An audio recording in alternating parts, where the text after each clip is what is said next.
சீனரிக்காய் கொத்தவரங்காய் நம்ம சொல்லுவோம், சீனரிக்காய்னு சொல்லலாம். இதை வந்து நம்ம அவிச்சு வச்சுருக்கோம்.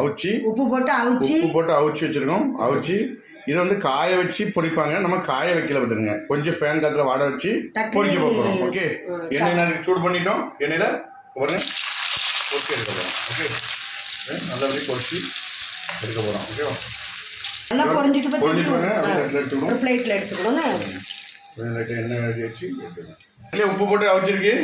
2 உப்பு லைட்டாக தூக்கிக்கணும். ஓகே, வத்தல் பொடி, நல்ல மிளகு பொடி லைட்டாக, வேறு மிக்ஸ் மசாலா, மஞ்சத்தூள் எல்லாத்தையும் நல்லா போட்டுக்கிட்டோம். ஓகே, ஏன்னா இதை அப்படியே வரைச்சி எடுத்துக்கிட்டோம். இதை அப்படியே கரட்டி எடுத்துக்கிட்டோம் தான். ஓகே, சீனரிக்காய் பொரியல் ரெடி ஆகிட்டு இதை அப்படியே நம்ம சாப்பாடுக்கோ பழைய சாப்பாடுக்கோ நம்ம சாப்பிடலாம். ஓகே, இதை பாருங்கள். இப்போ நீங்களும் இதேமாதிரி பண்ணி சாப்பிடுங்க, குழந்தைகள் கொடுங்க, நீங்களும் சாப்பிடுங்க. மீண்டும் அடுத்த வீடியோவில் சந்திப்போம். நன்றி, வணக்கம்.